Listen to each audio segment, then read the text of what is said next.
Welcome to Talking Grit, a Detroit Lions podcast. Powered by the Monroe County Reporters. Here are your hosts, Jason Harwood and Jacob Litton. You guys ready to talk some Detroit Lions football? Well, you've reached the right place. This is Talking Grit. I'm Jason Harwood. With me is Jacob Litton. We're back. We are in the dead of the NFL season, the dead time. It's tough, but we're going to break down the running back position today. Going to get some interesting talk about all-time and the current top five. I cannot wait to see what you've picked. How you doing, Jacob? I'm good, real good. It is the dead period. You know, you check the transactions, the waiver wire. There's not typically too much. Cornerback picked up, and normally a cornerback that gets signed in July does not matter to us at all. But this one we had a little bit more investment in. Yeah. But yeah, I mean, just not a whole lot going on. The World Cup. Have you been watching the World Cup? I have not. Usually I do, but this year I just couldn't get into it. How about you? I keep up with like the scores. I don't watch all the games. I have before, but I just I don't really get soccer. There's been some really weird offsides calls this time too. The offsides in soccer doesn't make sense to me at all. It really, really weird. And it's kind of hard trying to watch. Your heart kind of gets into it a little bit just because it's, United States. The other countries are way more into it, and they all like very, very passionate about soccer. Not so much over here in America. But, we try to during the World Cup, and it's just my heart's not fully into it the whole time, and I don't fully understand what's going on. And the United States seemed to have a pretty good squad, and then we got bounced by Belgium. Yeah, I know a lot of people are sad about that. When I finally saw the score, when I looked, it was 3-1. I was like down by 2. And there was like, I don't know, 20 minutes left or something like that. I was like, oh, that's going to be so tough to come back. Because Right. it's kind of like in hockey, you start putting all your defense back. I don't know soccer that much, is like what you're saying. And I know I get the basic gist, but I don't understand fully offsides. I just never played soccer. I never really got into any of that. So it's one of those things that's like the Olympics. Like, okay, every 4 years, I'm going to watch this, learn some rules, just have some fun. But this year, I've been really busy with the boys with a lot of activities, and I just haven't had time to sit down and just watch a soccer game. Well, you didn't miss much anyway. All right. I do, before we get into Lions talk, going to tease a little bit at the end of this, because I don't know how long this is going to go, Jacob, but I want to get your take on the Detroit Tigers. Best record since June, I think, in the major leagues. Terrible May. So I want to know, trade deadlines at the end of the month. I want to know where your head's at. I want to know what you think about this team. But don't say anything right now. We're going to talk about that at the end of this. Okay, I'll reserve it. My real quick quip is that I usually only talk about that with diehard Tigers fans and not people that said it was over, in May. But that's all right. I'll allow it for the sake of the podcast. I'm allowed to be frustrated every once in a while, Jacob. So you are. You know that I still follow. I watch every game. We were watching the game while we that were was just set out of son. pain. I know. Yeah, it was rough. Something that was set out of pain is one of our listeners, Jeffrey Jennings. He's messaged us before. His comment last week is, some folks are always trying to ice skate uphill, and that's in reference to the Blade movie I was talking about. He said that Jeff said, that's my response to hearing that bro, meaning you, Jacob, hasn't seen the Blade movie. So, Jacob, I'm going to give you a task. By the time the Lions kick off, the season kicks off, like the regular season, I want you to watch Blade. I want you to find this movie, stream it. I want to get your review on it. And if you think about a movie that, I should see, that I haven't seen, that, you're appalled by, you give me the same task and we'll talk about it. But you got to see the Blade movie. I want to know your take on it. Warning, no kids fair. Around. Yeah, for sure. Also, before we get started, I asked for people to give reviews, and 3 people gave us reviews, and our ratings didn't go down. So I'm assuming they gave us 5-star reviews, which is awesome. So I appreciate the 3 people that gave us reviews on Spotify. Remember, I like to get up by 50 by the time the Lions kick off. So 2 things are going to happen by the time the Lions kick off. We are going to be up to 50 reviews on Spotify, and Jacobs is going to see at least the first Blade movie. Yep. Real quick. Deal for everybody. I think I already know the answer to this, but because you really like Rambo. You wanted me to see Rambo, and I was not a fan. Yeah. Do you think I'm going to enjoy the Blade movie? Yes, I do think you're gonna like it. Okay. I think that some of the CGI might let you down, but honestly, I think Terminator had this. bad CGI though, and I was able to look right by that. Yeah, I think that you're gonna like the tone and the mood of the movie. I think it's a really good movie. Now, yeah, I'm not gonna say anything else, but All right, we'll there move there on. might be some quips that you have, and I'll be interested in it. But I do think you will like this movie. There's a plenty of action, and the action's really good. All right. So I think you'll like it. You wanted to talk a little bit about the TA situation. We're not going to dwell on this, but I'm going to let you start this off, and then we'll go from there, and then we're going to get into the running backs of the NFC North. Yeah, I feel like unfortunately that's just been too much of the Lions talk has been around Terrion Arnold. Obviously, he's Hmm. no longer with the team, but so this may be kind of the last thing that we visit on that, and I don't want it to take more than just a few minutes. But I just thought it was interesting. He was released. He did clear waivers, but before Right. he cleared waivers, they came out. Terrion Arnold's attorney said that he had already been contacted by 3 teams, and they expected him to sign to a team within 30 days. And this was part of a written statement. The whole thing is they did not want him to have to wear an ankle monitor because it was going to affect him playing football. He was Hmm. released, so then they had some sort of, I don't know how the legal system works, but then they had some other motion like, well, now that he's released, he should wear an ankle monitor. And now his defense said, well, actually, we've already had 3 teams with interest, so he's going to be somewhere within the next month. Are you buying that? I know we talked about it briefly before, and I said I don't see how a team would sign him, until this all plays out. I am buying that people are kicking the tires, that asking a little bit about the situation.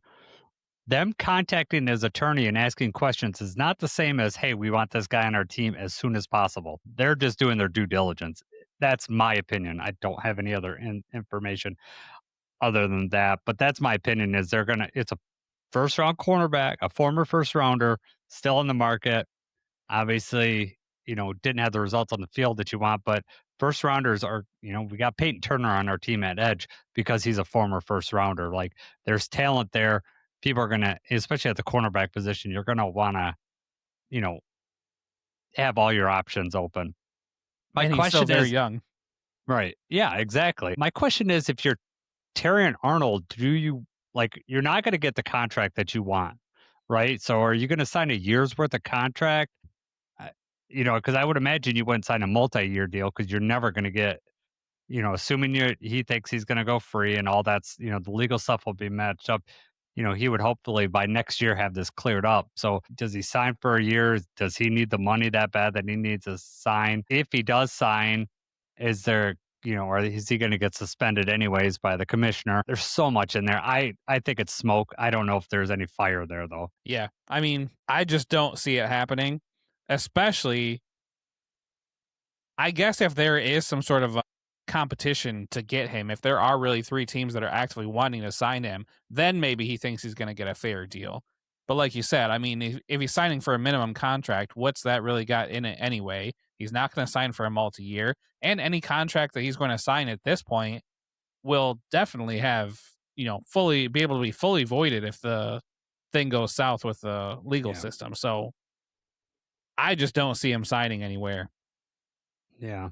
I don't think he will either, but there's a lot of information that could come out. There could be a plea deal that comes out anytime. And in that case, that opens a door again. But I'd be surprised unless there is a plea deal or some sort of legal movement, I'd be really surprised if he signed anywhere by training camp starting. Yeah, That if I saw that, I'd be generally surprised. What if he goes to the Bears or the Packers? Like I he's thought going of to that. become even more hated. Yeah, But anyone that was on the fence about him before, if you go to an NFC North team, then you're really not welcome here anymore. I do want to see the double talk though. Like if he went to go inside the division, like all the people that were trash talking how he was a wasted first round pick, that all of a sudden they get him. We're like, we got a first round pick. We stole him from Detroit. And Yes, it'll be all exactly. this double talk. We'll have to go back and check receipts. Be like, oh, Right? you said this a month ago that you were hoping he was on the field because it's like a free touchdown or whatever. Yep. That's inevitable.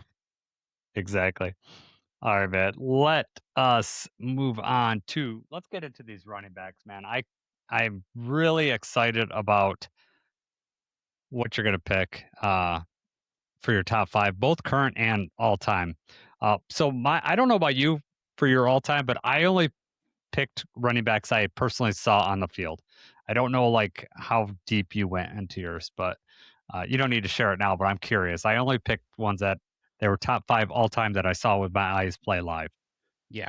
We talked about it because I wasn't sure if you were doing 3 or 5 for the Lions. You said 3. Yeah. So I Yeah. picked 3, but then I have like 4 honorable mention. And most of the people on my list I saw in person. Okay. Yeah. They I've at least watched them all. I didn't pick Billy Sims or, Yeah. Doak Walker. Yeah, you didn't go back into the 50s, 40s, 30s. I did not. Man, I thought we were so good at doing research and everything, but now you're letting me down, man. You're letting me down. I figured I'd All let you right. take the guys pre 90s.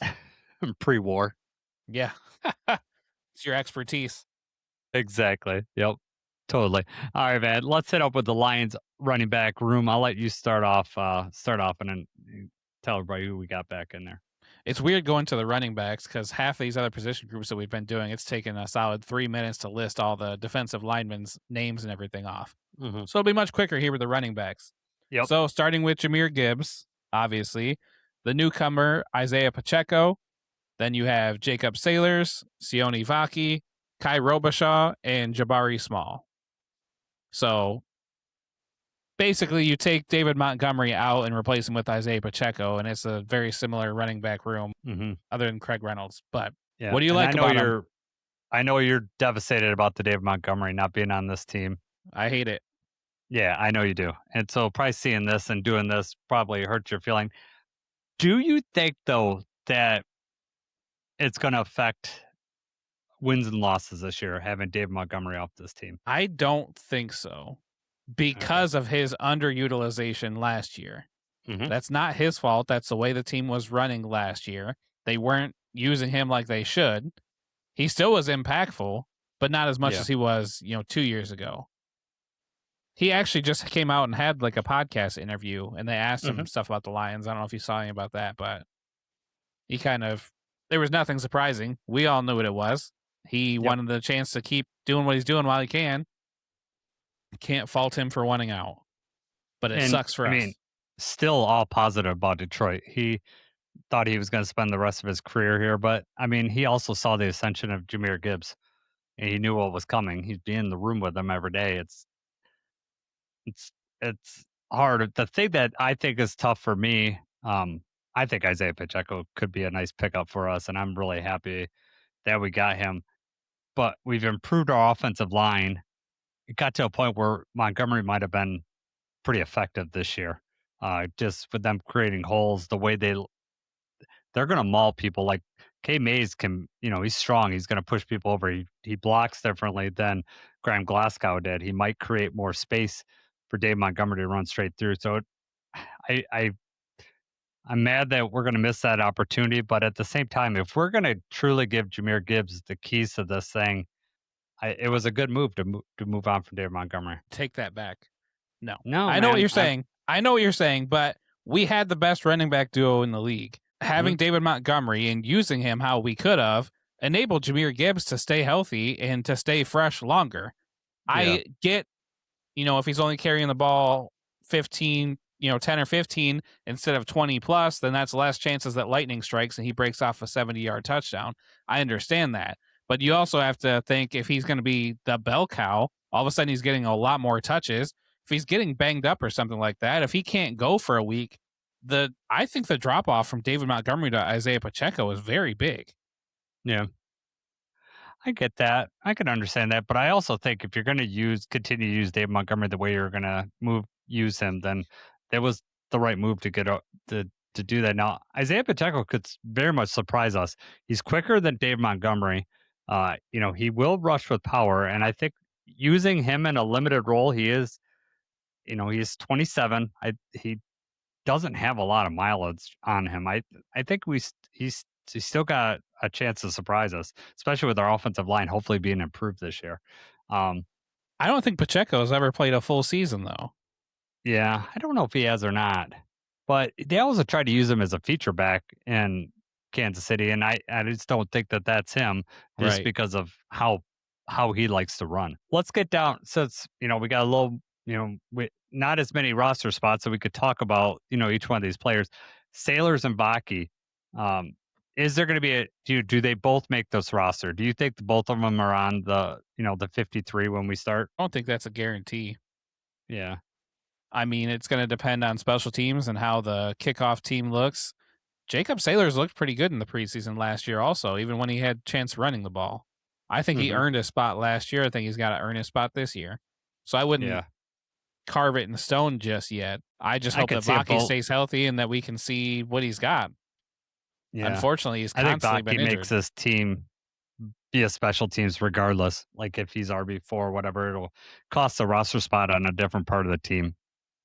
You know, and the difference between RB3 and RB4 is nothing. I mean, you don't really know until one of the top guys gets hurt, and then they're going to put them in because both those guys are going to get a lot of special teams look. I think it's going to come back to the kickoff return team. Like Sailors was on the kickoff return team, didn't do anything super amazing, but was consistent about getting up to the 30, 35 yard line. They've been also, during mini camps here, they were putting Pacheco back there and showing, seeing what he's worth. So they might be fighting for that too. I hope you're right. I hope Vaki has a healthy season and we get him on the field doing something this year offensively other than just special teams. Yeah. He's shown flashes. He just can't get out there. No. Can't stay out there. Yep. No, not last season. It was just one injury after another. And I think that they all just bled into each other. It was like a hamstring injury, and then you're favoring that hamstring. So then you start, you know, you get other leg injuries just because of that, because you're favoring that. And that's the way his training camp started, and he just couldn't recover throughout the year. Um, so I wanted to tell you about snap counts. Jameer Gibbs had 737. Isaiah Pacheco had 424 last year, which that's quite a bit. Even with his injury, he was still up there with 424 snaps. So I don't think he's going to get that many this year. Yeah, that's surprising. But I don't know who Kansas City's other running back was last year. Do you? Is Kareem Hunt? Kareem Hunt was in Kansas City last year? Mm-hmm. Interesting. I did not know Because that. I think Preston had Isaiah Pacheco on his fantasy team, and would get so mad when they pulled him out in the goal line every time because Kareem Hunt would get the goal line carries. Yeah, Pacheco started 12 games last year. Kareem Hunt started 4. Yeah, I think Pacheco was hurt for those 4, and that's probably why he didn't start there. So what do you The think about 6 the and room? I 11 know. Chiefs. Are you what? I said the 6 and 11 Chiefs. Nice. What do you think about a running back room? I know we don't have Dave Montgomery. You think it's a downgrade, but is this a solid room? Are you happy with this room? I'm happy with his room because of who's the leader in this room. Mhm. That makes all the difference as who's number 1 on the depth chart, and he's one of the best. So Yep. that's why I feel good about it. But like I alluded to earlier, if anything happens or if he's kind of banged up or loses a step or has to miss time, then I not as confident. Yeah. Nope. You're 100% there. 100% right. We'll have to look for Craig Reynolds' number, see where he's at. I don't know if Yeah. he's still on the Patriots or not. I meant to look that up to see where he was at, but assuming still the Patriots. All right, Jacob, let's talk about the Vikings running back room. I'll let you go through them. All right, Vikings, starting with Aaron Jones, Jordan Mason, Damon Claiborne, Keyshawn Owens, and Xavier Scott. So they got 5 running backs in this room right now, Yeah, led by and Aaron Jones and Jordan Mason. yeah, Aaron Jones is 32 now, so he is, he was having trouble staying on the field. I mean, even in Green Bay, he was doing that, and the last year he had some injury issues. Getting to 32, you start to get more and more concerned about that. So if I am a Vikings fan, I'm definitely, thinking, oh man, we might be turning to Jordan Mason. Jordan Mason actually played more than Aaron Jones last year in Yeah. snap count wise. I think they're both kind of similar running backs too, so similar style. So, Yeah. I'm not too worried about either one of them. No, I'm not either. Aaron Jones still has that ability every once in a while, but like I said, getting to 30, I mean, 30 is the magic number if you're running back, unless you're Derrick Henry. you turn to 30 and everyone falls apart. So I'm kind of surprised that they're still going to lean on Aaron Jones. You would thought that they might have spent some draft capital to get the running back position, because when you look at their running back position, you got Aaron Jones and then Jordan Mason. Devon Claiborne is a 6th-round pick. So they did spend one, but that's a late round pick at 198th in this draft. And then Keyshawn Owens and Xavier Scott are both undrafted free agents. One was this year, and one was Xavier Scott was 2023. And Xavier Scott, I think, is a converted wide receiver. So he's listed as wide receiver like on Spot Track, but the Vikings website has him listed as a running back. So that's why I listed him in this running back room. So this room is, I mean, you're already talking shaky because Aaron Jones' injury history and age, but it's very there. If Aaron Jones gets hurt, you can have Jordan Mason and not much behind him. Sometimes those late round running backs, though, especially rookie year, if they start showing off in the preseason, there gets to be some sort of traction behind that. People start calling for them to get more carries. So maybe that's what the Vikings are relying on, that they found somebody in Claiborne. Yeah. I mean, you look at Isaiah Pacheco, he's a 7th-round pick in 2022. So, I mean, it's weird when you look at, you could have these top end guys, but it always seems like there's a later, just like a wide receiver, there's like a later round wide receiver that, unexpectedly shows up. A running back will have that situation too. So it is possible. I hope I'm not rooting for it, not with the Vikings. Yeah, but right. if I'm seeing this, you only have 5 running backs on your roster. I would not be surprised them to add 1 or 2 in training camp. That wouldn't shock me at all. Anything before we move on to the Bears? Move on. Let's see it. All right. The Chicago Bears running back room still led off by our old friend DeAndre Swift. You got Kyle Monangai, Roshan Johnson, Britton Brown, Coleman Bennett, Savan Ahmed. 6 guys in there.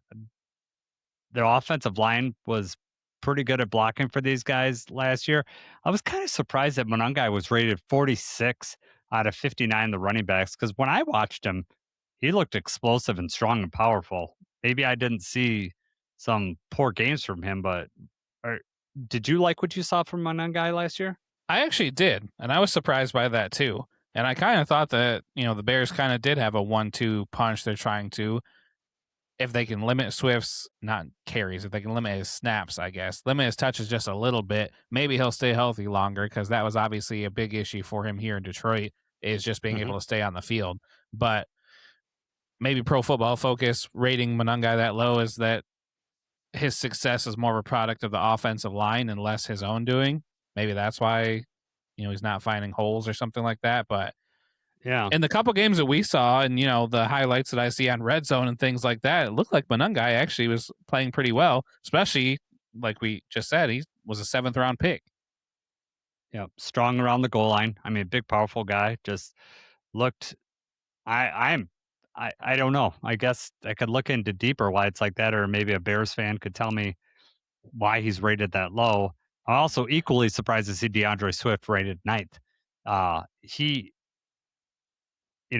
obviously we know it. His time in Detroit was marred by injuries. Ever since he's left Detroit, he's been a fairly healthy running back. 621 snaps last year. I think with Philadelphia, he was like at 500 or something like that. He seems to be on the field a little bit longer, which, the people that think our training staff is garbage, that gives that fuel to the fire that, all of a sudden he goes somewhere else and he can stay on the field. I don't know. We'll see how he does with the new center and this year. I mean, DeAndre's just one of those guys that in Detroit, his time, he'd shy away from contact. And I still notice him doing a lot of backside runs and trying to run away from contact when at Chicago. So I don't know if he's really changed any of that.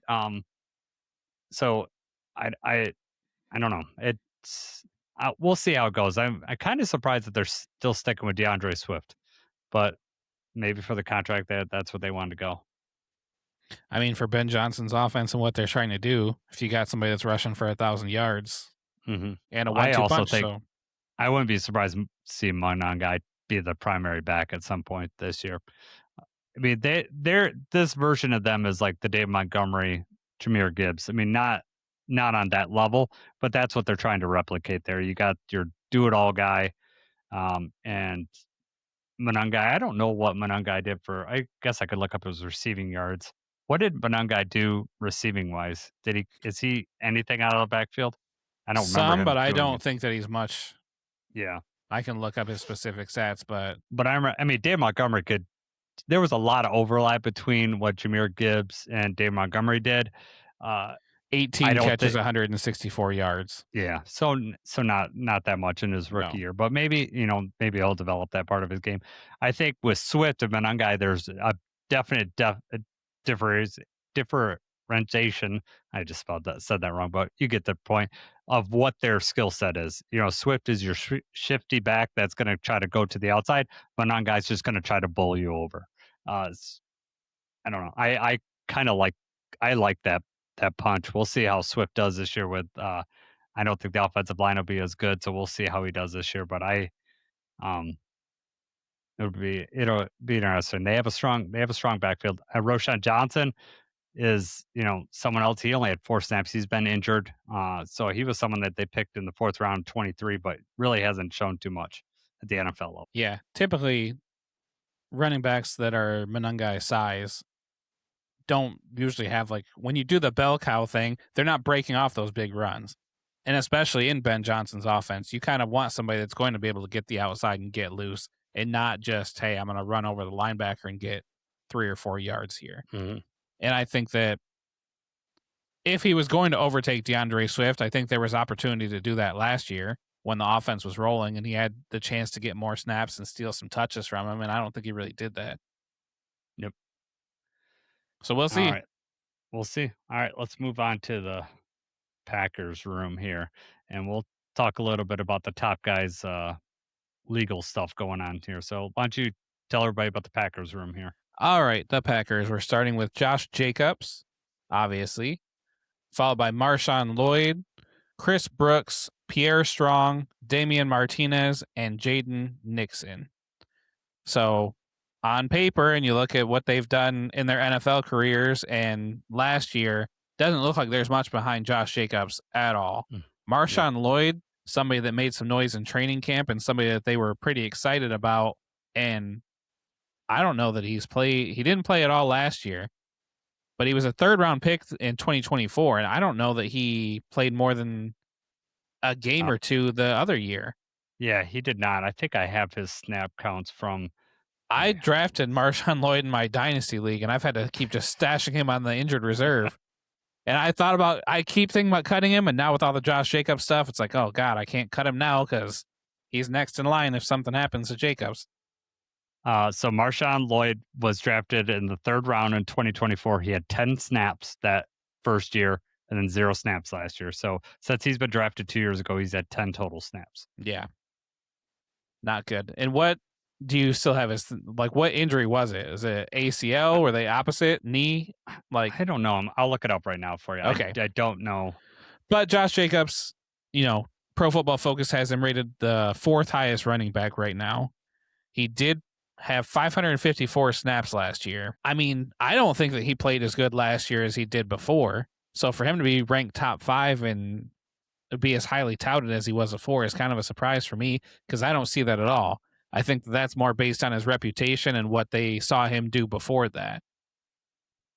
Is that how you feel? I think he's tough to bring down. When he's on his game, he's just tough to bring down. He's kind of reminds me of like a Dave Montgomery, just a stronger version, really, of Dave Montgomery.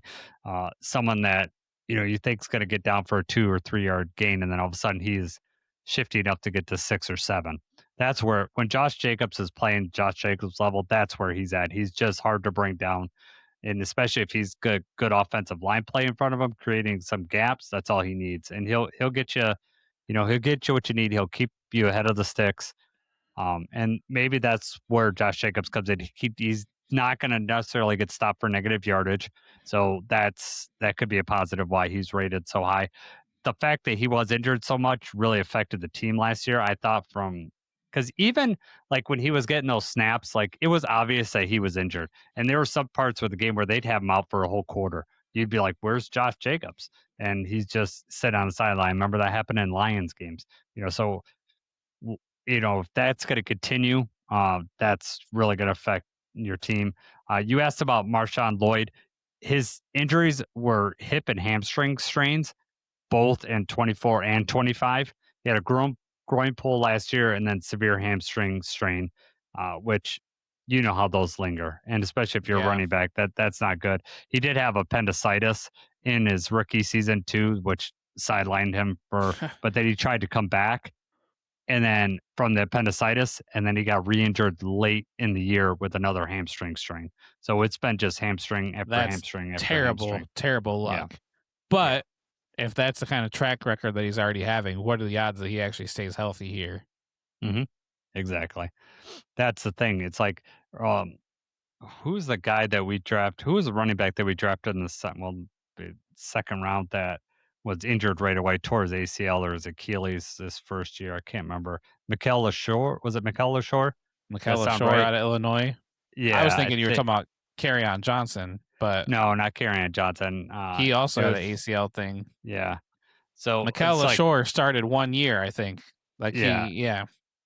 yeah. He got injured his rookie season, just never second rounder. It's a lot of second round running backs the Lions have had that have not panned out. But um, what else? I don't really know too much about Chris Brooks, but he got the snap load last year when Josh Jacobs was out. He had 203 snaps. Josh Jacobs only had 554 snaps last year. So it, compared to like DeAndre Swift at 621 and Jameer Gibbs at 737, that injuries, limited his workload last year.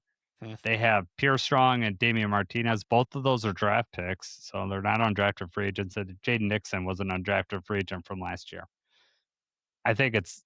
I think you have the same. Other than the Bears, really, like if your top guy gets injured, you're really questioning your room. Yeah, Like if right. it really is. So I don't think that you were saying I'd be really worried if Jameer Gibbs gets injured. We like Josh Jacobs, since we're on the Packers right now, has the domestic violence situation that he was arrested for. Let's see, I'm going to read this exactly how it is in the news article so I don't speak out of turn. Let me see if I can find this. He's arrested on the morning of May 23rd on several domestic abuse related charges, including strangulation and suffocation, assault, battery, criminal damage to property, disorderly conduct, and intimidation of a victim. He has not been officially charged with any of those yet. It's still pending, so he's been showing up in camp.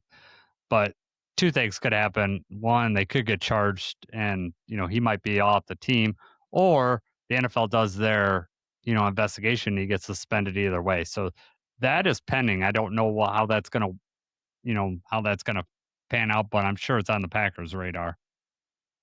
Gotta be. Yep. Um, anything out for anything else on the Packers room before we get to our NFC North rankings? Nope.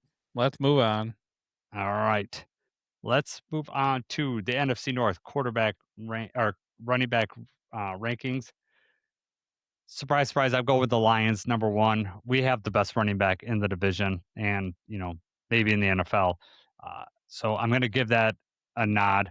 I think the Bears end up number 2 just because I like their 1-2 punch probably better than any other team in this division. I like the DeAndre Swift guy, so I think they deserve the number 2 spot. Number 3, giving I'm giving it to the Packers just because Josh Jacobs. However, if Josh Jacobs gets suspended, they're instantly number 4. It goes down like that. But Josh Jacobs alone could put them at number 2 because I do think that healthy and playing, at his best, he is the second best running back in this division. But coupled with his legal troubles and questionable availability and the 1-2 punch the Packers, that's what or that the Bears have. That's why I have them rated ahead of that. And I think it's pretty easy. And I'd be shocked if you don't have the Vikings at number 4, Jacob. But that's where I'm at right now. I wanted to put the Vikings at number 1, but I did not. You did. Okay. All right. The guys in purple, number 1. All right. Cool. All right. Uh, Hang on. Oh, do you have I've got it. okay. I'll get out of here. I'll let you show. Tigers are kicking butt, by the way. 6-1. All right. Can you see it? Yep, got it. So I went with the Lions number 1. Obviously, Mhm. Jahmyr Gibbs, one of the top running backs in the NFL. You gotta by default then have the Lions pretty much number 1. I did put the Packers at number 2, and that really is just strictly because I think Josh Jacobs is better than either of the Bears running backs. With that being I said, agree with you're that. 100% right that if Josh Jacobs, if he gets released, something happens, he's not on the Packers team, you drop them all the way down because the rest is just unknown. You have no idea what you have back there. Mhm. The Bears at number 3, you're right. Kind of, I'll I'll call it the Walmart brand Lions. It's no Sonic and Knuckles, but they've got their own thing cooking over there. So Mhm. put them number 3, and then number 4. I don't see Aaron Jones ever returning to form. Jordan Mason had a decent year last year. You don't know what the rookie's going to have or if the rookie's going to have that opportunity. So that's why it was pretty easy for me also to put the Vikings at number 4. Yep. Quick shout out to Austin Damon. He says, "Hey guys." So, what's up, Austin? Thanks for tuning in. I'm curious what your thoughts and everybody else that's in the chat's thoughts on the current top 5 running backs in the NFL because we are about to hit that right now. Do you want to go first, Jacob, or you want me to go? Are you doing the top 5 current or are you doing the Lions first? Oh, we're doing Lions first. I'm sorry. Okay. Yeah. I was just going to Lions. say because my slides, I have the Lions first. So, Yeah, go with the Lions. You can go first. okay. All right. Your top 3 favorite Lions at the running back position. Hang on. I want you to go first because, like I said, I put people as honorable mention, and I Okay. don't want Yeah, to I'll go steal first. that if you have them in your list. I don't Yep, think I that you got it. will because those are kind of like personal things, but All right. All right. Number 1, obviously Barry Sanders. It'd be insane if I didn't say Barry Sanders.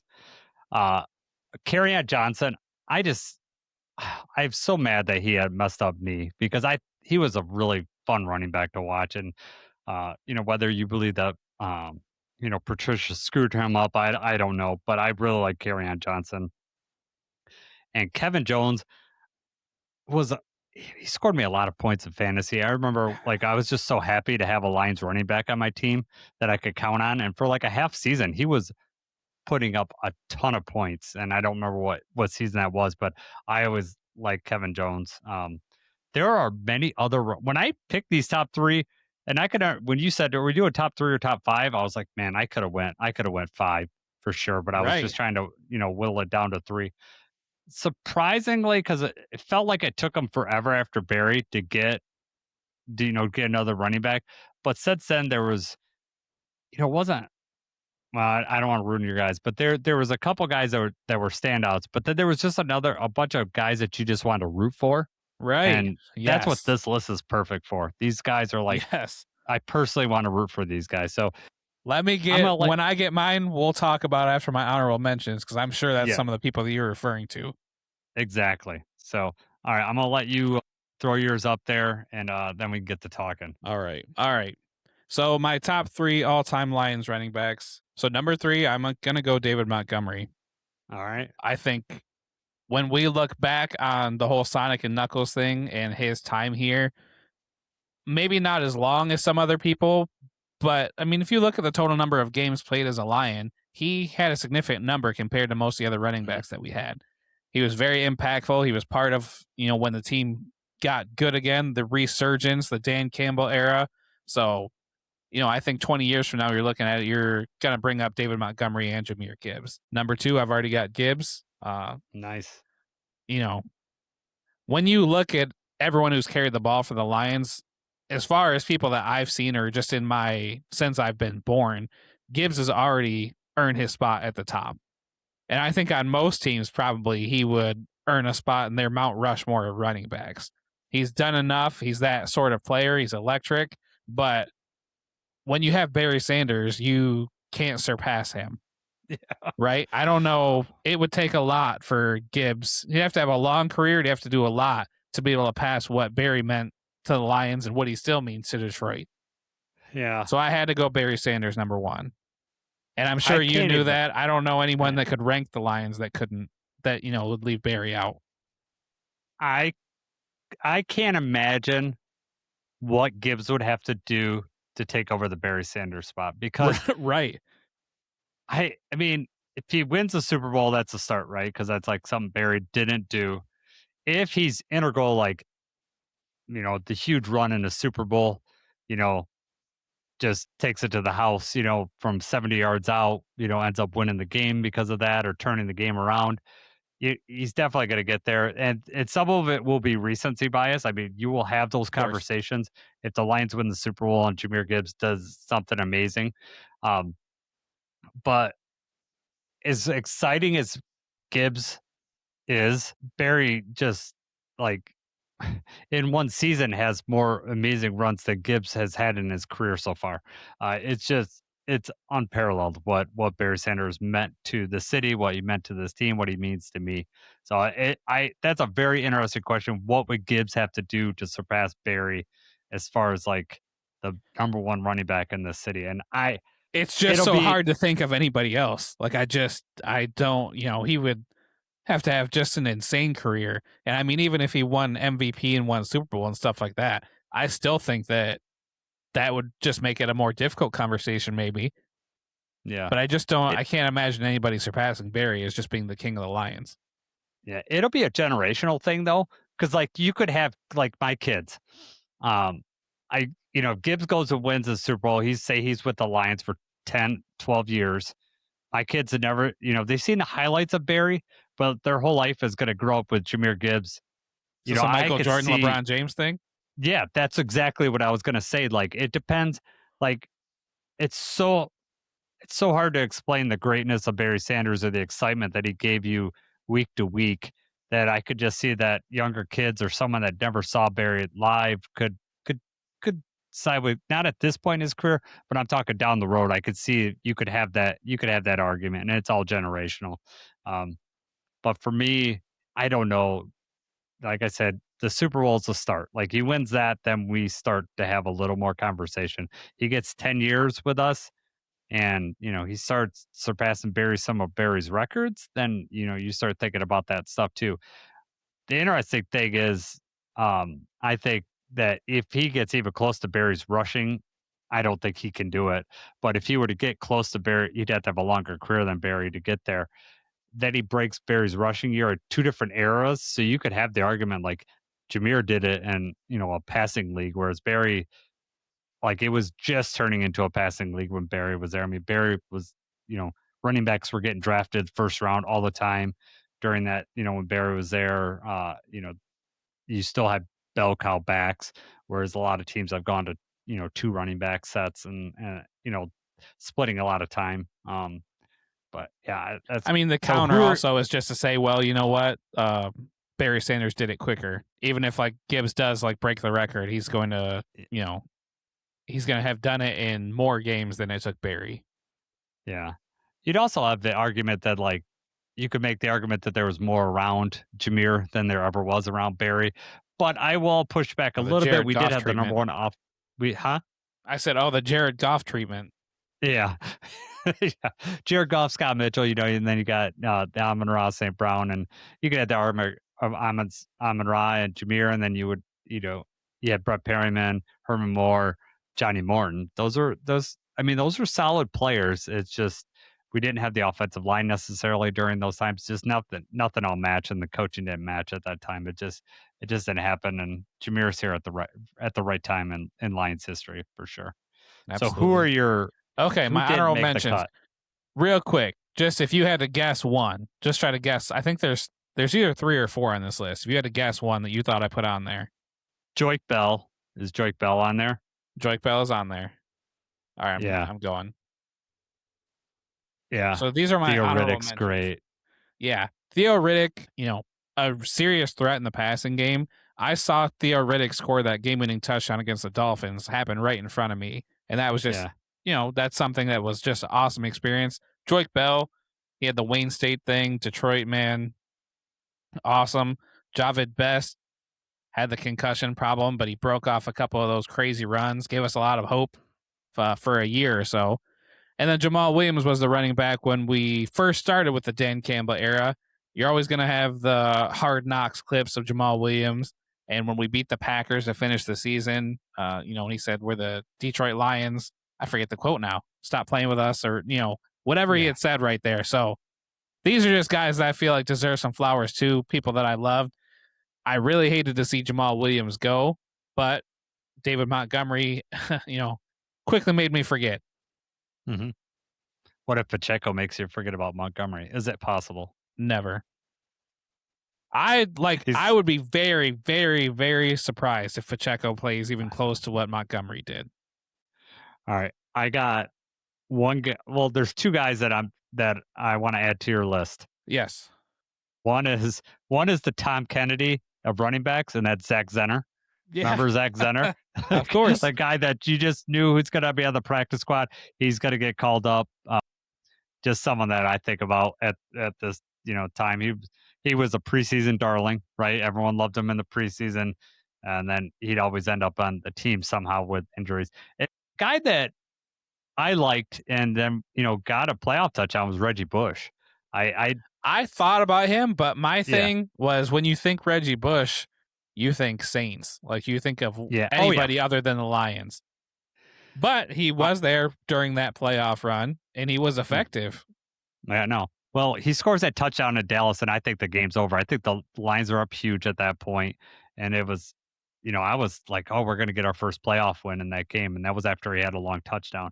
And then obviously we know what happened. I don't want to rehash it here, but I think another guy that is probably a little too old for you that I like, James Stewart, was a guy that was in like early 2000s. That was our first running back that was good after Barry Sanders. I mean, James Stewart, he's your going to get 1,000 yards and then that's it. Nothing super exciting about him. But I will tell you one interesting play that I saw that the Lions had is that it was down around a goal line. He thought the play was over and he threw the football down, and then the Packers picked it up, scored a touchdown. This was down the goal line, but the play wasn't really blown dead. It was just kind of a weird thing. But it was one of those things that they retroactively threw a flag and said it was intentional, or it wasn't intentional grounding. It was an illegal forward pass because he threw it forward instead of to a side. So it was like one of those times that the refs bailed out the Lions. And I remember going, this is something that would happen to the Lions, like some crap when we scored a touchdown. But they got half the distance of the goal because they called it an illegal forward pass. Unbelievable. When you were telling that story, I was like, how have I never seen this highlight before of all the blunders from the Lions? But that would make sense. Yeah. Nice. So it wasn't. Yeah, it was in the Lions' favor, but it's a strange play that stuck out in my head because it was so weird, and it also helped the Lions. All right, man. I want to get to our top 5 running backs. I'll go first this time. That if that's okay with you? Yeah. These are going to be interesting because I feel like they're going to be pretty similar. They're always pretty similar, but there was a couple. For the current running backs, there was only a couple where it was like, okay, do I include this guy or not? I pretty much knew who most of them were going to be. I have 3 guys that I think it might be 2 or 3 guys that didn't make the cut that I put stats on there because I'm curious what you got on there. So we'll start with mine. All right. Number 5, I went with Jonathan Taylor. If he was not injured in 24, I mean, you're talking almost 1,600 yards rushing last year, 1,400 yards the year before. He's a pass catching threat. He is a good running back. So he had at 21, he had 1,800 yards. So, and then he had a couple injury years, 861 and 741. One was because he held out, right? And then he came in right training camp, and then he just didn't have a good season. So if he doesn't do that, man, there's no way that he's not higher than top 5. He's a good running back. He's got speed. I think he had got up past at one point last year, he was in one of the top 5 for speed, up to around 23 miles per hour. I mean, we're talking Bijan and Gibbs range of speed. Number 4, I'm going with CMC. He is, talking about injuries, keeping him down. It's been his whole career, but when he is healthy, he's you give him a check down and he's taking it 7-8 yards. It doesn't matter. He is just so good. He got so many snaps last year with the 49ers, and I'm just because he was their whole offense. Their wide receiver room was decimated. When Mac Jones was in, he was constantly looking at Christian McCaffrey's way. So I still think that he is a top 5 running back. His age is getting up there. He's turned 30 this year, and injuries have already taken a toll. So he could easily fall off this list. But if he's healthy, he is still in my top 5. Number 3, Devon Achane. He is, yeah, same draft class as Gibbs and Bijan, just drafted later. Just unbelievable amount of stats last couple years. 1350 rushing yards. His speed is unbelievable. He was the only thing that was positive about the Miami Dolphins offense last year, and yet he was still able to produce. Maybe it's because Larry Borum was on his right side and he was running behind that, and now we Okay. have him on our team. That's what I'm hanging my hat on. But HN is definitely in the top 5. Wonder if he's number 1 for your son. Uh, Right. I'm sure he is without a doubt. yeah. All right. For me, number 2 and number 1 are essentially a tie. For me, Yeah. and the reason why the number 1 guy gets the tiebreaker because he plays for my team. If I had Bijan Robinson, I would be equally happy. I think they are so close in what they could do, both receiving and running, that it's really hard to differentiate the two. I will say Gibbs probably has a little higher gear than Bijan. Not that Bijan's slow, and I think what Bijan makes up for that is he probably has a little more power than Gibbs. But it's so micro difference between the two. But if I had to differentiate two, is a little more power with Bijan, but what Gibbs has basically the same amount of extra and speed that Bijan doesn't have. But I like both these guys, and I kind of talked about my number 1 guy, Jahmyr Gibbs, home run threat. It just we saw in the Titans game, basically ended the game. With the long, you give him the ball, give him a little bit of space. We'll see what happens this year when he has better offensive line play, which I think he will. I think he's going to have both better offensive line play and better scheme. I think that, and I also feel like Petzing is going to be able to generate more mismatches with Gibbs. I just the way they're talking about it is that's what Petzing wants to do is just separate matchups. And I know that every guy wants to do that. I just think Petzing's going to be the guy that's going to be able to do it over Morton, what Morton did last year. So that's my top 5, Jacob. I'm curious to right. see yours to see because there's some guys that definitely could be in this top 5. CMC was really hard, and Jonathan Taylor, which I really went back and forth. I had the back 2 guys were on my list and off my list. So I'm curious what you're at. Yeah. It was hard for me for 4 and 5. I'm going to go right into it here. So my top 5 current NFL running backs. So number 5, I have Mhm. Derrick Henry.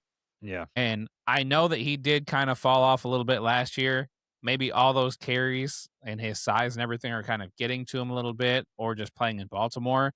But he's still just a terror, very hard to take down. He can still break off runs. He's my number 5. My number 4, I also have Christian McCaffrey at number 4. Okay. The thing is, McCaffrey, I think, led the league in touches, right? He had the most Yeah. opportunity. I don't think that he was top 3 or top 5 in yards per attempt or yards per reception, but he had like 100 and some catches, and he had a lot of carries too. Can he sustain that multiple years, time and time again? He's been battling injuries and everything like that, so we'll see. But when he's on and when he's got the ball in his hands, lightning. Number 3, I have Saquon. Yeah. Same thing. Saquon, the year he had the backwards hurdle in the Super Bowl and everything, he carried the ball so much that he kind of got burnt out, and that results in him having not quite as effective of a year last year as the whole Eagles team, really. I mean, the team kind of suffered. It just wasn't the same. But when Saquon is on and Saquon is fully healthy, Saquon is one of the top backs in the league. So number 2, I put Gibbs. And you're right. I'm just going to click over to number 1. I have Bijan number 1, but they are so close. This is a very, very big debate that people are having right now. And I think that you said it right, that Gibbs is a little bit faster. Bijan's just a little bit more power. But they've both shown those glimpses that they can both do it all. That's the kind of thing where I'm excited to see if Gibbs stays healthy and if Gibbs gets as many touches, even close to as many touches as McCaffrey got, he could be the offensive player of the year, right? And depending Uh-huh. on how the season's going, 100%. that's MVP type numbers also. Mhm. So the people, James Cook was somebody else that I was like, considering putting on Yes. this list. I don't know. It just felt like maybe because of the Bills' success and having Josh Allen there might have helped him out a little more. Achan, I actually did not really. I mean, he's fast, and I know that he played really well last year. I did not seriously consider him for the top 5, though. Yeah. I just think Achan's just one of those guys that could take it from anywhere on the field. He is if he was on another team, his numbers would be out of sight.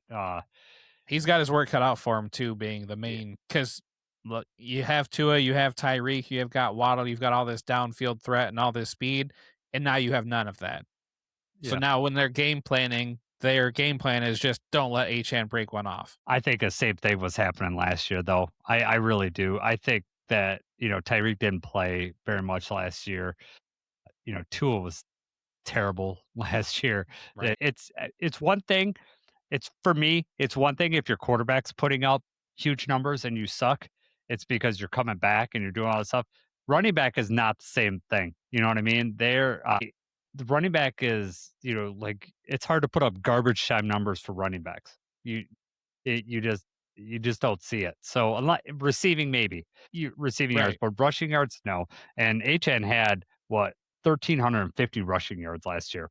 He had 907 the year before and 800 his rookie year. And then receiving, he had 85 targets, 67 for 488 yards. James Cook, who you mentioned before, had 1,621 rushing yards last year. That's his third year in a row getting a thousand yards. He was just outside my top five. Yeah. He is a solid all around running back. It's one of those things that like, do you knock him because of Josh Allen taking some of the pressure off him? And I don't know what the fair answer to that is. At some of it, yeah, you're gonna do that, but they don't have like a lot of wide receiver threats there. Their tight end is probably one of their best at the time. Now that DJ Moore's out there, he's obviously your best wide receiver threat, but they didn't have like after Diggs left, they haven't had a really big threat at the wide receiver position. And James Cook was able to take those dump outs to do good. He had what 391 yards or 291 yards receiving. So really, I think when I thought about it, that's what probably knocked him out because he was not as much of a receiving threat as I thought. I thought he was more of a receiving threat, but maybe it was just You'd against the think that Lions. I type of don't know. player that he would be, but right. Yeah, Yeah, my whole and thing, I guess it just came down to I would like to have Derrick Henry on my team. So that's why I put him number 5, yeah, even though Jonathan Taylor, James Cook have been definitely more effective as of late. And if I had to bet, I would bet on probably both of them having more scrimmage yards again this year than Derrick Henry. yeah. I did put Derrick Henry on there, and part of it was like all those fumbles he had at the beginning of last year. He's 32, and I know that he's an alien, right? He's like, workout fiend. Like, running backs, we've always said drop off after 30. Derek seems like he's going to defy father time, but at some point that's going to catch up to him. We'll see. Todd Monken is they're going to have a new offensive coordinator. I'm curious how they're going to have a brand new center, and we saw what getting a new center does to your offensive line last year. So I'm curious what that's going to happen with Derrick Henry. I don't knock you for putting him in the top 5. Like I said, there was like it was harder for me than I thought going into this. Some of these positions when I was doing the top 5, I was like, "Oh, this is I I could rattle them right off." Like it was pretty Right. clear, but for me, like Saquon being out of my top 5, especially 2 years, last year he'd have definitely been in my top 5 after a 2,000-yard season. Saquon gets knocked down for me just because of his consistency. He is up and down, whether it's from injuries. I think last year you talked about the wear and tear the year before had something to do with it. I think their offensive line play was poor last year from the Eagles standpoint. And I think that affected, Saquon too. He just didn't have as many holes because out of all the guys that we talked there, if you have good offensive line play, Saquon is one of those guys that he could take it to the distance. Like you know, he's that type of player. Like he just needs a crease and he can take it all the way. So I don't knock you for having him in the top 5, but his consistency knocked him out of the top 5 for me. Now this year, he could go on and have 1,500 yards and be the darling in the NFL again. We'll Right, see. right. Wouldn't shock me, but if he gets another 8 or 900 yards and he's kinda lackluster or he's injured for half the season, that wouldn't shock me either. True. Real quick before we move on, I Yeah. don't I don't know if you saw. So ESPN has their positional rankings that they do every year, and they just started. And running back was actually the first one they did. Okay. And I don't have that list. I can get it. I don't have it with me, but the Bijan was number 1 on that Yep. list, and Jameer Gibbs was number 2. Yeah. But the thing I remember is that they always, they have whatever their grading scale is, but they'll put on there like the highest rank, lowest rank. So Bijan's highest rank was number 1, and I think his lowest rank was number 2, or maybe number 3, like of all the votes. But Jameer Yeah. Gibbs' highest rank was number 1, but the lowest they ranked him was 8. Somebody ranked Jameer Gibbs as the 8th best running back in the league. Yeah. And that's just insanity to me. I don't, even the guys all we're talking about right now, it's like, okay, well, we haven't even listed 8 of them. How do you Mhm. throw anybody else in there that you think is above him? Yeah. No, I think it was a Packers writer. blame them all, man. Yep. They're that's terrible. I want to shout out a couple guys in the chat. Kyle says, "Let's go." So thanks for joining us, Kyle. Dan Pasca's here. A little later than usual, but he's here, and that's the important thing. He says HN is definitely in his top 5 for him, and he says Gibbs is number 1. He's a homer and proud. So you know, Yep. I'm. And Austin says James Cook a good pull with Josh Allen stealing rushing TDs from him, and that's right. Right. Like you got those. Especially if you're a fantasy guy, you're pissed at Allen taking all those, tush pushing from the 1 yard line. But yeah, I have Jameer Gibbs and I have James Cook in my dynasty league. oh, nice. So I've been enjoying that, but I lost the Yeah. championship last year. So Yeah. So we didn't really talk too much about Bijan, but Bijan is like the thing that I like about from the Lions standpoint is, they're 1A, 1B. What's really cool is that the Falcons, spent that top 10 pick on Bijan, whereas we traded back, still got Gibbs, and we got Sam Laporta with the deal. So like I I always like that. I feel like we win if we're both tied at 1A because then we got Sam Laporta who just cracks the difference, right? right. There you go. That's the tiebreaker. Yep. Dan Pass says he thinks it's Adam Rank did the number 8 pick for Jameer Gibbs, and he might be right because Adam Rank is Terrible. a terrible Bears homer. Yeah. He's almost like what's the guy for the writer for the Packers, Peter Bukowski or Yeah, something like that. right. He is such a Yes. troll that he I know. just talks about He didn't even he'll deserve the nit shout out. yeah, yeah, I don't whatever. So, yeah, gross. All right, man. Let's move on. No, I want to do your top 5 all-time running backs. I'm really, really interested in your list here. And I assume you just did 5 from that you saw, right? Right. Okay. So these Go are ahead. people that I, had memories of seeing, or I had action figures, or which is the theme of this position talk has been somebody that I played with on Madden or had some sort of relevance to Madden. I know it all either comes from your fantasy dynasty or your Madden. Those are your right. it. Yes. If you want to get on Jacob's list, you better do one of those 2 things. Yep. All right. Here we go. So my top 5 all-time NFL running backs. This was fun, but also kind of hard to do. Yeah. So number 5, I have Marshall Faulk. Mhm. So Marshall Faulk, I think, was on the cover of Madden 2002, 2003, something like that. He had the MVP season, the All-Pro.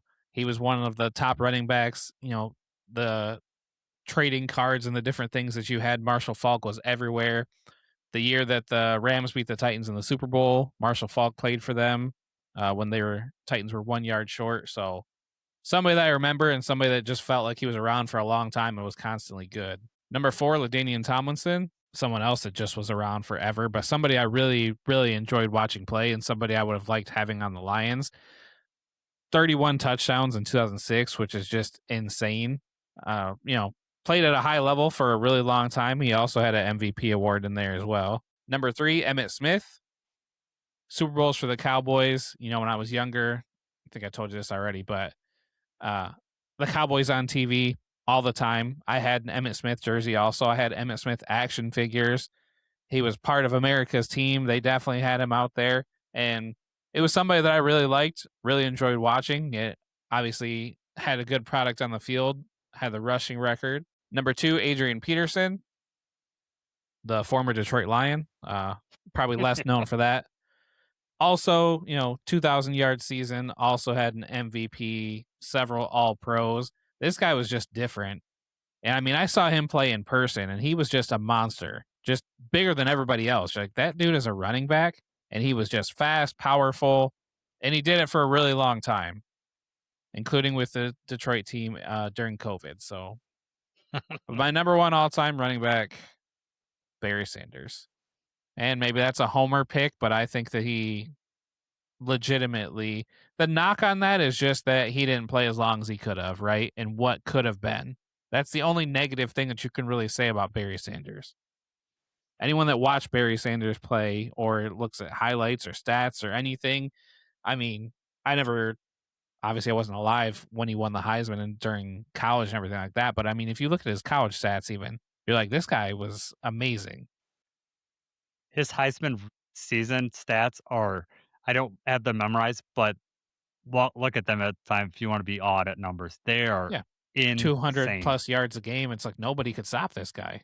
No, and like he played behind Thurman Thomas, another Hall of Fame running back, in the same backfield, and Barry Sanders was a special teams demon. That's what they used him as, like punt return, kickoff return, and you couldn't take him down. And then all of a sudden he's, all of a sudden on offense and just unbelievable. So, all right, I'm gonna get to mine here.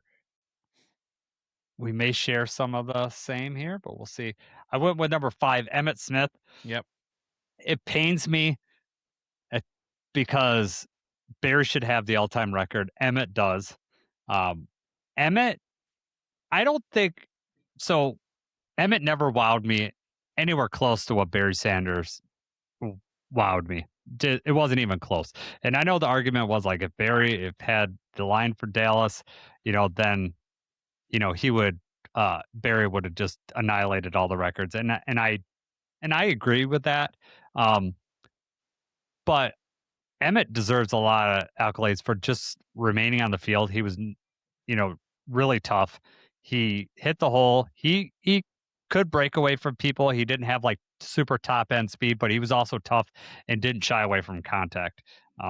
So he definitely deserves to be in the top 5 list just for longevity sake, and then also he deserves it for just toughing it out with the Cardinals the last couple of years of his career. Yeah, right. Goes from right. Dallas to the Cardinals. Stark All right. contrast. Number 4, AP. You're right. This guy was just different. He is like a linebacker that carried the football. Yeah. This guy was just like devastating hits he'd put on people, like it just bowl over people. And then his 2,000-yard season was after he was injured. Like he had, was it ACL or his Achilles? I don't feel know. like it was And Achilles, but I don't. Yeah. yeah. Major injury though. Yeah. So you're thinking, oh, this, he's not, not going to be the same guy. Goes on 2,000 yards. He was awesome. He obviously had some off the field issues stuff. Injuries end up taking his toll that he couldn't. I mean, he was in line to break that all time record. His body just, couldn't hold out. Exactly. I also, bad memories of him taking it to the house against the bad Lions defenses, but I also remember him fumbling a lot too. So like he said in the Lions, I would notice him fumble. I don't know what his career fumble stats were, but I remember having key fumbles against the Lions. So I did like that.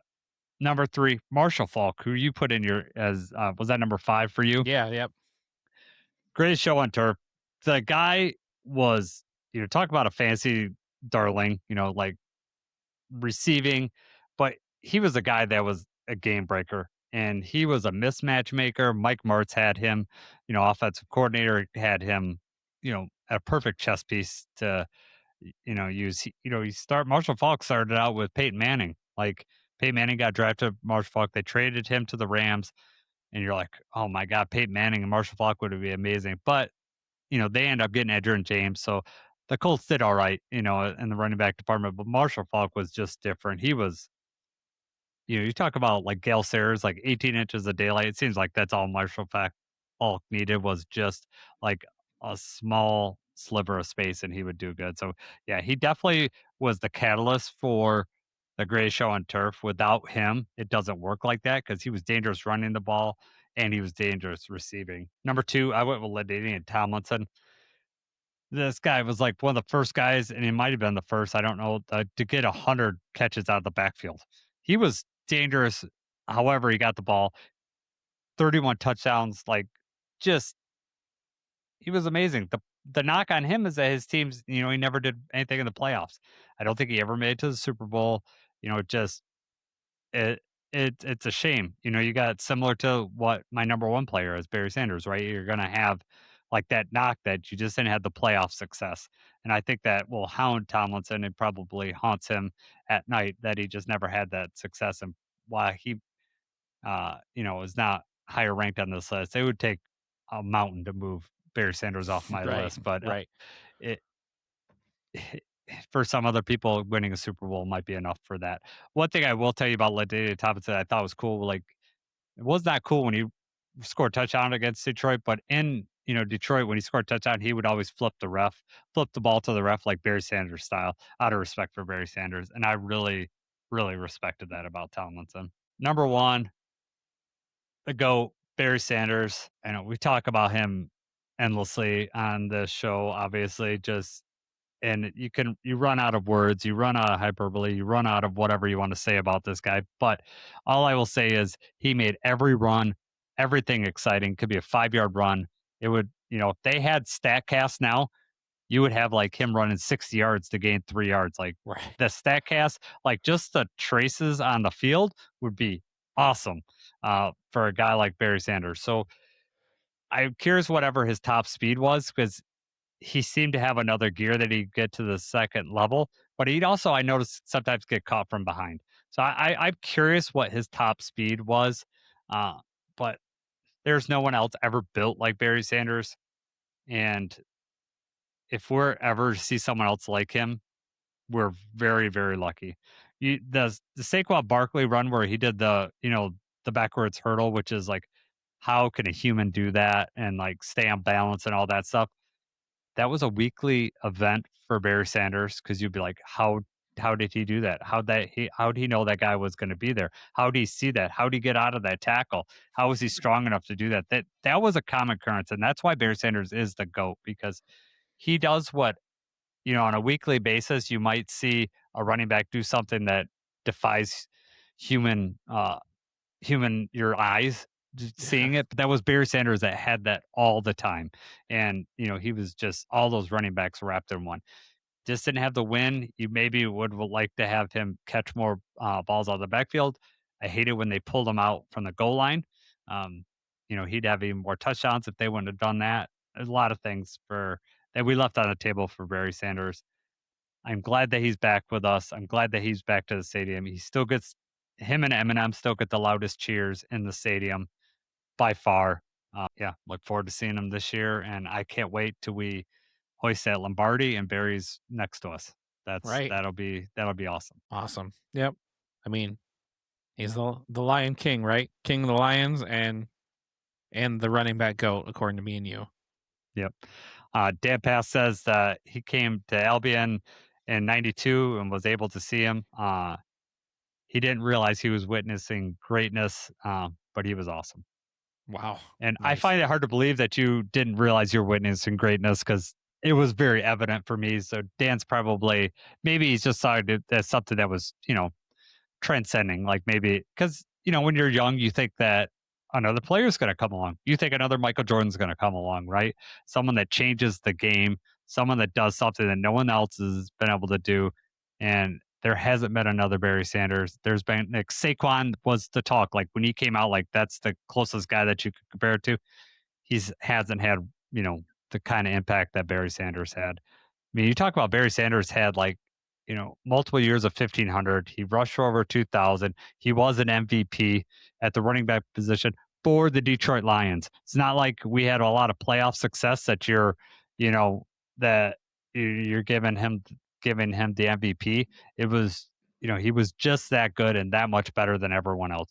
If you ask any defender who they were afraid to guard in the 90s, or they were afraid, it would be Barry Sanders, hands down.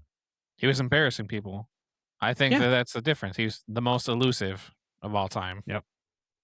So Dad says it was his first experience with American football, so he was just learning. That's why he didn't realize he was witnessing Oh, grace. that makes sense Got it. now. Well, it's something that will probably, for nostalgia reason, no one will be able to live up to that, regardless of how good they play, right?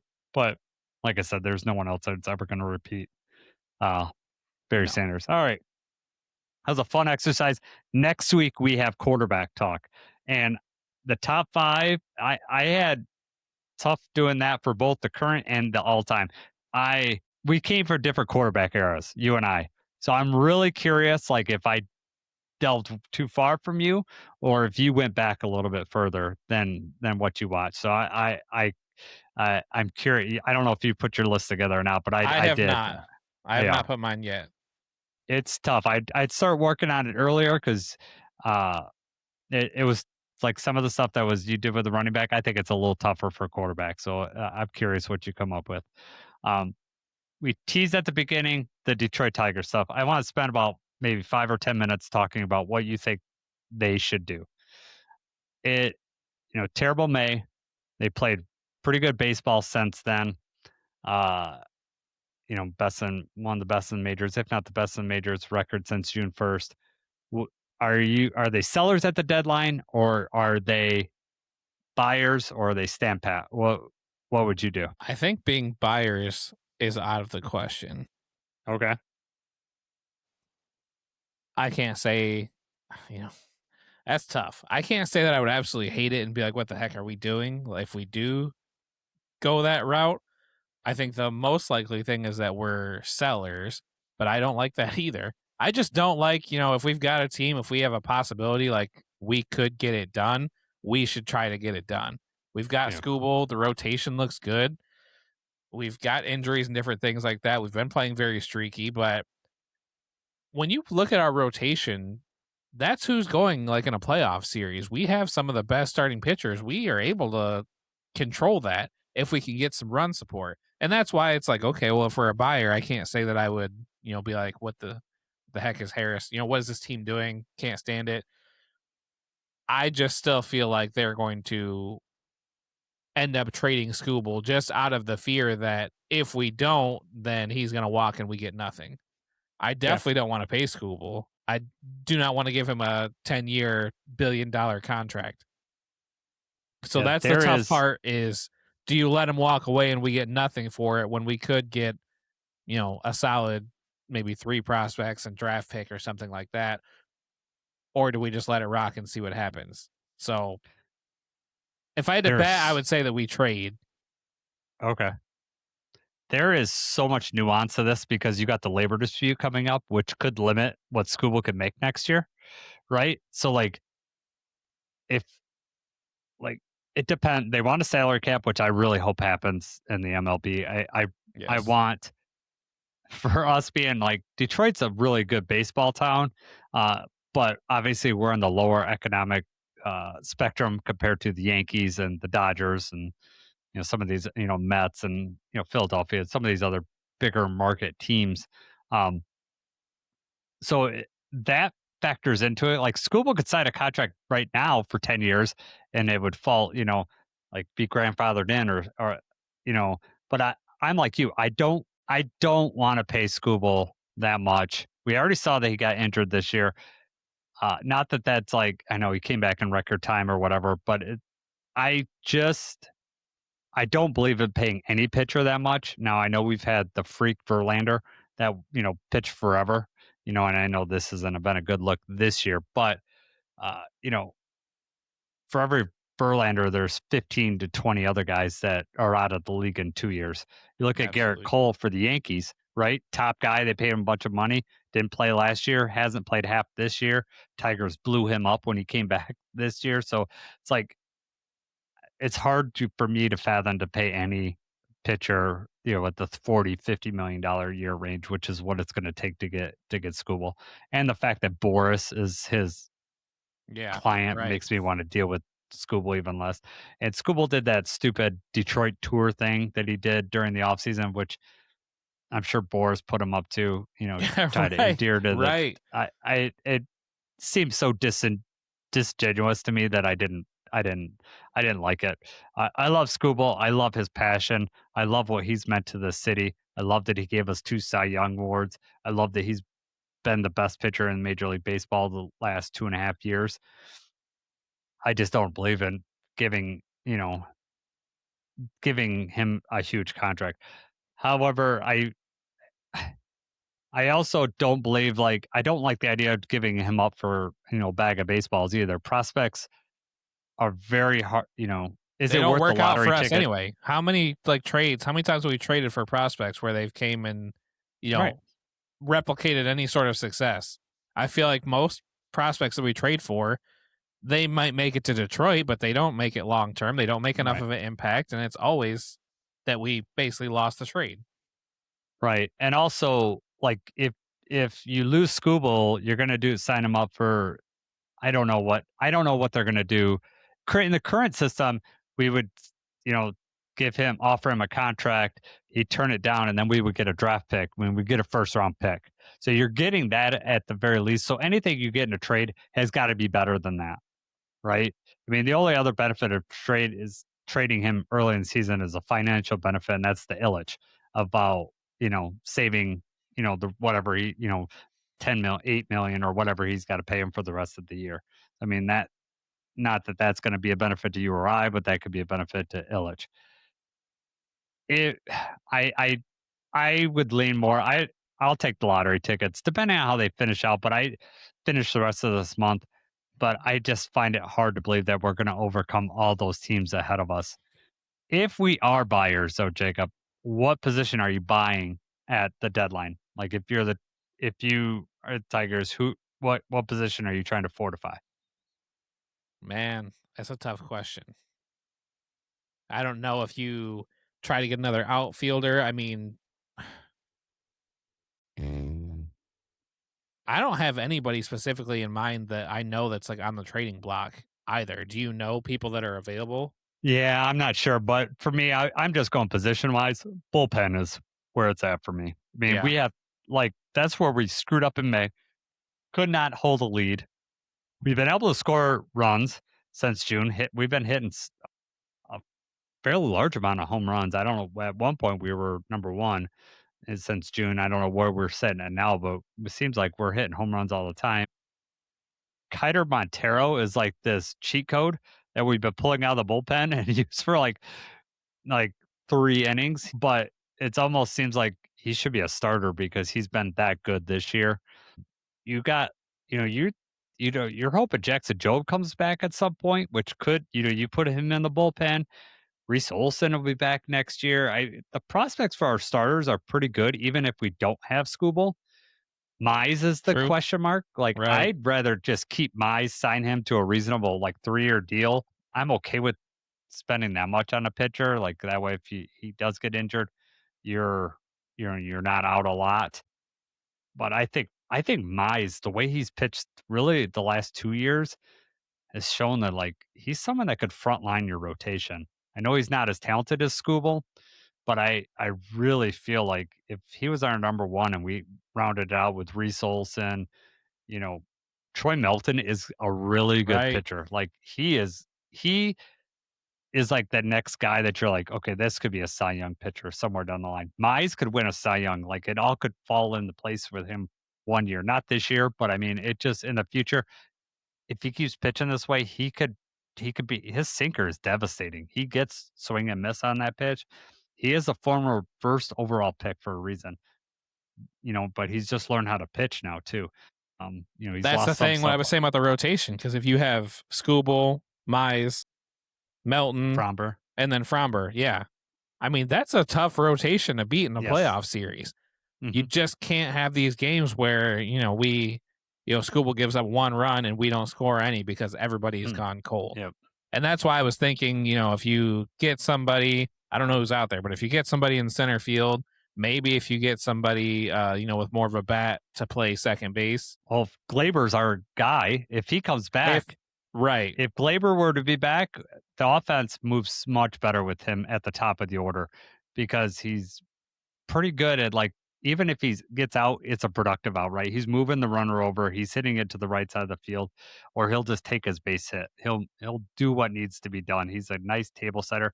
And also if you do that, then you move Torkelson down on the order, which is a nice thing because say what you say about Torkelson, he's a guy who's going to hit 30 home runs and hit 220. I mean, that's what he's shown so far in his career. And you could deal with that with a guy batting eighth in your order or seventh in your order. Right. It's hard when you're dealing with them with fourth or fifth, right? Yes. It True. it's a different conversation at that. I mean, Torkelson has been a disappointment in the sense that we thought he was going to be everything that Riley Green is, like just Yeah. this everyday guy, all star, perennial all star, and it hasn't worked for Torkelson. I I don't know, but you can, like I said, I could live with him hitting 30 home runs because his defense at first base, he's one of the best first basemen in the league, especially for a guy that could pick the ball. Torkelson is really good at first base, and I could live with him there. I don't know, Kerry Carpenter's nice, but then you got to deal with Hinch Constant pulling him pinch. out in the Yeah. third, Right. and Constant pinch hitters. Yeah. yeah, and I don't know what that's teaching Carey. Like I like leaving guys in there and just battling it through but obviously AJ knows more about baseball than I ever will. But I'm not a guy that's like, why I don't get overly mad about that because I do believe that the third inning it can be just as important as the seventh inning if you got guys in running scoring position. You know what I mean? You take advantage of it. That's why I always like you got in the seventh inning, you guys got on second and third, and you're not putting in your best pitcher, which could be your closer or your setup guy in the eighth because it's not the eighth inning. I don't believe that's the right decision either. This is a high leverage situation that you need to get out of. You could lose the game now, and then you're never going to get to a safe situation because you lost in the seventh inning because you didn't play your best players. I kind of equate that to similar Dan Campbell going for it on fourth down. Just his willingness to move the lineup around and the pinch hitters and different things like that. Just the thing that sucks is when you do it that early, then obviously he can't come back. He's out for the game. Right. And that's the part where it's like, okay, we're rolling dice here. And a lot of the dice rolls have not been hitting. And that's kind of where he's been taking, similar to when you keep going for it on fourth down, you're not getting it. Then everyone's like, what the heck are we doing? Why wouldn't we just take the points? Well, when you do get it, everyone thinks that you're a genius. So I agree. I think it's a similar mindset though, like both Hinch and Campbell have. Put the pressure on the other team, right? That's what they're all about. Like make them make the move, make them do what they don't want to do and let them make the mistake. But in baseball, it's a game of failure. So like pinch hitting these guys, 3 out of 10 times they're not, they're going to get the hit. 7 out of 10 times they're going to fail. So it's hard. The problem with this team is the terrible May they had. If they had just a 500 May, we'd be right in line, and I would say no way we'd be sellers. We just played so bad in May that we put us behind the 8 ball, and it's going to be hard to recover from that. It's too bad. I was just trying to look to see the top trade targets. Number 2 on this list is Byron Buxton, center fielder from the Twins. Yeah. Wouldn't that be amazing? But the number 1 trade candidate is Skubal. And then Mize, I think, is number 10 on this. No, Mize number 8 on this list. So Mize could be a difference maker for a team. Really, I mean, like you talk about putting him as your second or third starter in a playoff, assuming a playoff team's going to have a number 1 ace already. You're talking about putting Mize second or third, him getting you a solid 6 innings in the playoffs. He would be a good get. I hope that we end up keeping him. I hope we keep Mize and move on from Skubal. Not because I think Mize is a better pitcher. I just think for the value wise, it's way better.